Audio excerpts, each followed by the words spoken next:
Zoti Sula, më shpjegoni në gjykimin tuaj këtë qëndrueshmëri të remitancave, për më tepër përveç qëndrueshmëri si fenomen edhe dyfishimin si shifër? Qëndrueshmëria e remitancave shpjegohet me tipologjin e shqiptarve dhe më gjerë me Ballkanin. Ne jemi të tretët në Europë, por ama, sepse Europa nuk ka emigracion të tillë iq Italin, edhe ndonjë jo fenomen të tillë, por jemi dhe të tretët në Ballkan. Sepse ne jemi 5% të prodhimit të brendshëm bruto të remitancave, dhe është e saktë ndarja që bën Lorenci midis remitancave, parave të pastra që kalojnë për kanalet bankare, zyrtare, dhe parave të tjera që ju pyesni me drejt si mund të vinë. Vinë me autobuza, vinë me havalën. Kemi parë në dosin e Spakut që thoshte operacionet e fundit që thoshte me rjetin havala. Është një rjet i dërgimit parave, po që e kanë bingarkuar me ilegalitet ajo pjesë që ka nisur, pjesa tjetër. Pra po e shuhem me para informale apo të padeklaruare nga aktivitetet paligjshme. Ato janë nga aktivitetet ose vinë kur pse kemi lajme gjithmonë që kapen në aeroporte, kapen në porte, kapen në parat pa deklaruara. Dhe nisur nga raportet që ka ekonomia informale dhe ekonomia formale në Shqipëri, që sa di thonë që është 60-40, favor të formales, ajo para mund të jetë 50-50, jam dakord. Me sa futet 2.1 miliard në kanale bankare dhe 2 të tjera ose më shumë në vitë, se flasim për vitë këtu, dhe është 2024. Pra, serbët janë vend parë dhe bosnjakët janë në vend dytë. Serbët ishim me 7.1, bosnjakët ishim në rreth 6. Dhe ne jemi të tretët krahasimisht me vendet e tjera të rajonit. Tani, kjo ka të bëjë me lidhjet tona, me shoqërinë tonë, me familjen që ne kemi në qendër të shoqërisë. 5%. Mos më shumë. 5% e buxheti është 8 është buxheti, dy këtu vije që më qenë gati 20%. Jo, si shumë. Jo, sa është buxheti? Buxheti ishte, kjo është 2024, jo, s'është 8. 12 ka qenë 12-20, 18 është tani. Nëse shifrat nuk janë pika jo në dobët, letë flasim për kurbën, dhe se mos o zot kalëm dhe ke presja dhjetore pastaj.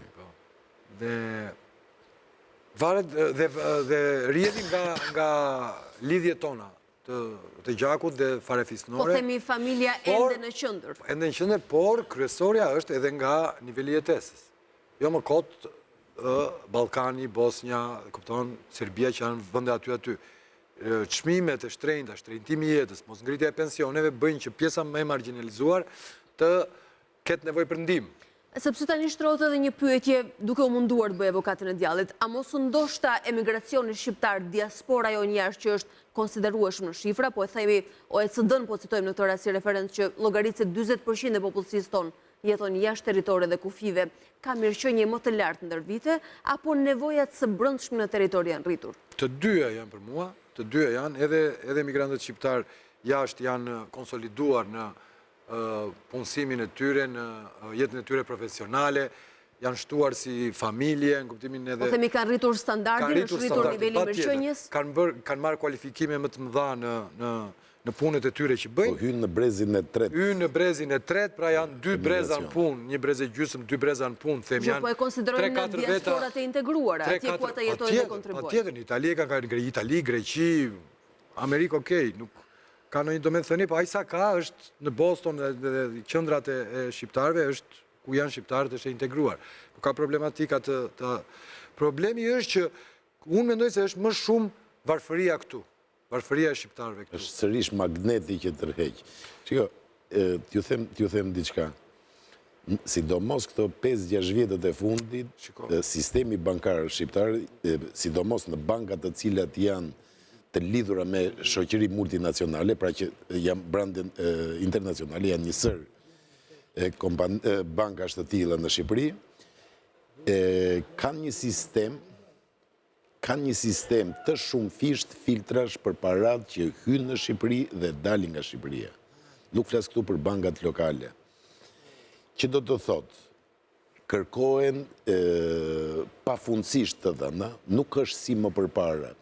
Më përpara ishte që një nën në një ditë të javës, e bie në një ditën tjetër, mbesa ditën tjetër, shkoni dhe depozitonin, le të themi pound, me që se nisëm me poundin britanik? Nëse cilën nga bankat, sot është e pamundur të bëhet një gjë të tillë. I kishte sill çuni, po i sill në bankë, sot është e pamundur. Në të dyja kahet, edhe të paguash jashtë, edhe të sillesh para. Të pranosh apo dhe të deklarosh këtu së brenda? Është një sistem shumë i komplikuar filtrash, që unë madje kam edhe pak të vështirë ta kuptoj financën shpjeguar në anglisht, po ndizet sistemi i alarmit edhe nëse ti bën një lëvizje prej 17 poundësh apo dhe 17 milion pound të tillë.